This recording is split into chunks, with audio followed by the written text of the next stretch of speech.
네, 안녕하세요. 메카닉 코인 투자 더팔스노입니다. 오늘은 비트코인의 미래, 은근히 도움되는 꿀팁 하나 드리려고 합니다. 채굴이 끝난 다음은 어떻게 될까?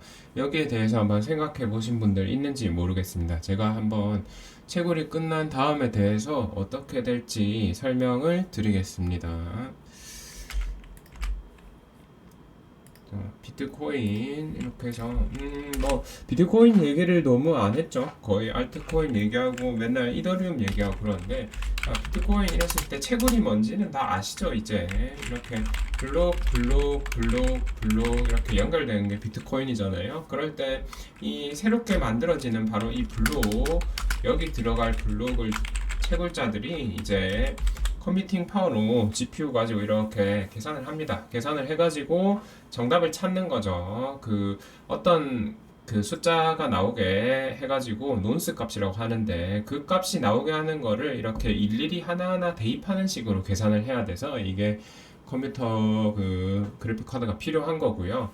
아무튼 그렇게 해서 찾았어요. 찾았으면은 그 블록에 대해서 이제 이 해당 블록에 할당된 만큼의 비트코인을 보상으로 받는 겁니다. 자, 그러면 왜 그거 계산해서 보상을 받느냐? 그 블록에 들어가는 내용들에 대해서 얘들이 다 같이 검증을 한 거거든요. 그러니까 일종의 이 비트코인이라는 건물 전체에 대한 경비원 역할에 대한 보상을 받는 게 비트코인을 보상으로 받는 겁니다. 아시겠죠? 이 전체 블록 하나의 체인이고, 체인에서 이 블록을 만들 때마다 컴퓨터들이, 채굴자들이 검증을 하고 거기 들어간 내용을 딱 이제 찾아낸 사람이, 내용을 찾아낸 사람이라기보다 그 논스 값이라고 하죠. 논스는 결국 앞에 블록하고 뒤에 블록을 이어주는 뭐 그 해시 값의 그 사이 값인데, 아무튼 그거를 찾아낸 사람한테 이 보상으로 이제 주는 게 비트코인이고요. 근데 이 채굴자의 수익이 1번 저 채굴 보상이라고 하죠. 저거하고 두 번째는 수수료 수익, 이렇게 두 가지가 있습니다. 하나는 채굴만으로 얘네가 먹고 사는 게 아니에요. 비트코인 이 트랜잭션이 일어날 때 사람들이 낸 수수료, 이것도 이 채굴자의 수익이 되는 거거든요. 근데 사실은 이 채굴 보상이 엄청 큽니다. 네, 그 전까지, 그 전에도 그렇고 엄청 그 비트코인 자체가 뭐 이더리움처럼 네트워크 안에서 여러 가지 앱이 있고 막 이렇게 작용하는 게 아니라서 수수료가 높지 않고요. 채굴 보상이 대부분이었습니다. 그런데 이 채굴 보상이 점점 줄어드는 거죠. 그리고 2030년부터는 사실상 비트코인 채굴이 끝난다고 볼 수 있습니다. 자, 그러면은 어떻게 될까요? 채굴자의 수익이, 채굴 보상이 90% 이상이고 뭐 수수료 수익이 10%도 안 되고 이런 상황에서 이제 채굴 보상이 점점 줄어들고, 이게 반감기로 줄어드는 거 다 아시잖아요. 줄어든다. 자, 이게 반씩 줄어들기 때문에 일단은 최소한 2025년 그리고 2029년에까지 비트가 이때 2배 오르고 또 이때 2배는 올라줘야 채굴자들이 먹고 살만한 겁니다. 아시겠죠? 그래서 그렇게 계속 올라가줘야 이제 채굴자가 먹고 살만한 거고, 올라가야만 해서 올라간다 이게 아닌 거죠. 아무튼 그런데 이렇게 잘 2배로 올랐다고 쳐요. 2배 해서 뭐 예를 들어서 한 12만 달러 되고, 그리고 또 29년에 한 20만 달러, 24만 달러 됐다고 쳐요. 그런데 그럼에도 불구하고 위험한 거예요. 왜 위험하냐? 채굴이 이제 사실상 거의 끝나거든요. 이제 99%의 비트코인 채굴이 끝나고 보상이 줄어드는 것뿐만 아니라 이제는 거의 뭐 이제 없어지는 거죠.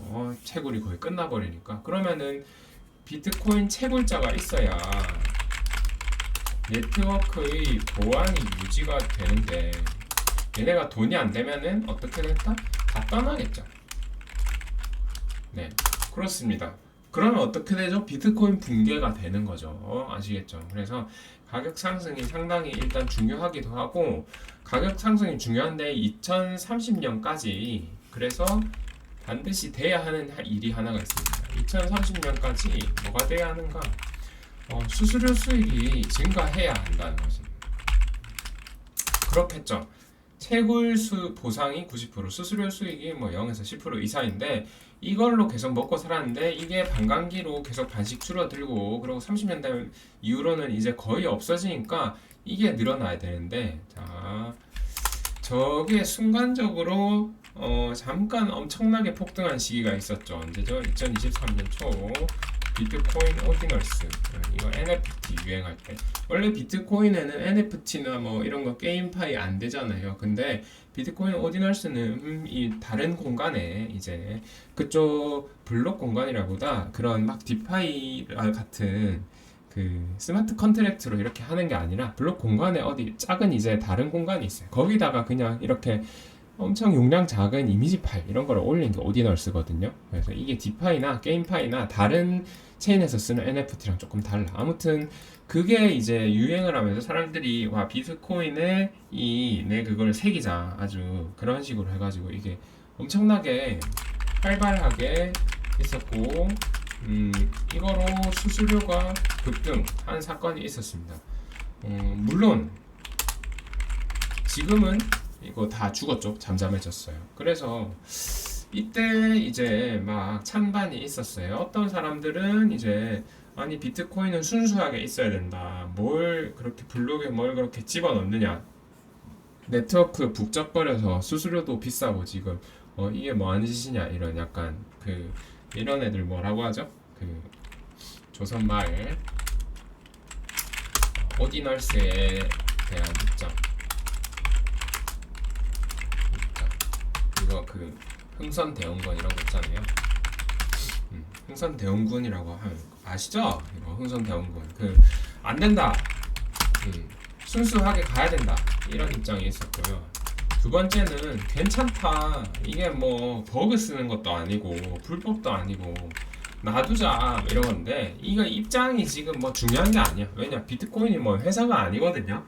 분산이 엄청나게 잘 돼 있고 그냥 하는 거야 사람들이.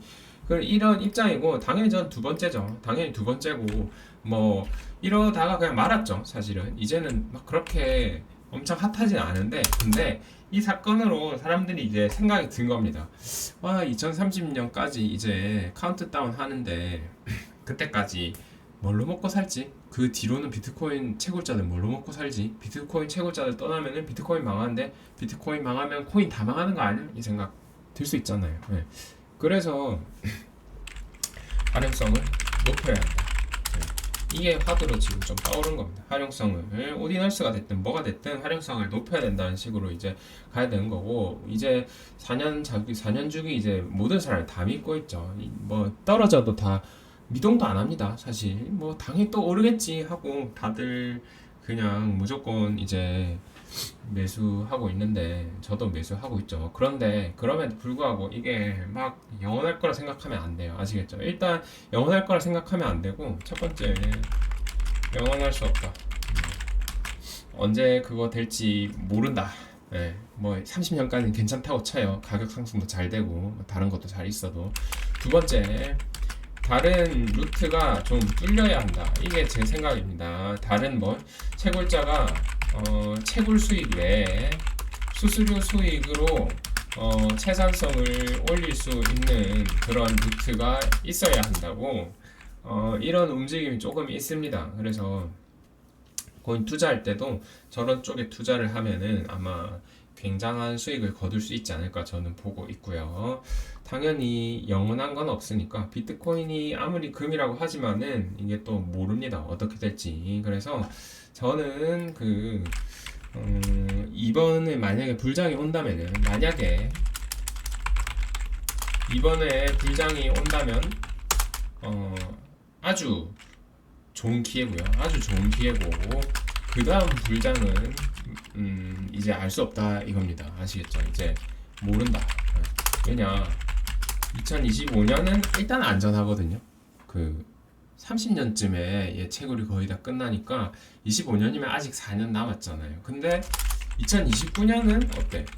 2030년 바로 앞인 채굴 거의 끝나고 여기서 손 터는 채굴자가 나올 수도 있어요. 만약에 이때까지 비트코인에 뭔가 다른 그 채굴로 인한 수익 말고 수수료 수익이나 이런 걸로 채굴자들한테 활용할 방안을 주지 못한다면은 채굴자들이 떠나고 이렇게 되면은 물론 이더리움은 뭐 세계 컴퓨터로 살아남을 수 있다. 저는 그렇게 보는데 그렇지만은 비트코인이 만약에 그렇게 된다면은 코인 시장 전체에 큰 타격이 되겠죠. 그래서 2029년이 왔을 때 똑같이 4년 주기가 작동할지에 대해서는 사실은 잘 모르겠습니다. 하지만 25년은 그래도 아직 기회가 있다, 이렇게 보고 있습니다. 이해가 되시죠? 제 논리가 아주 이상하진 않죠.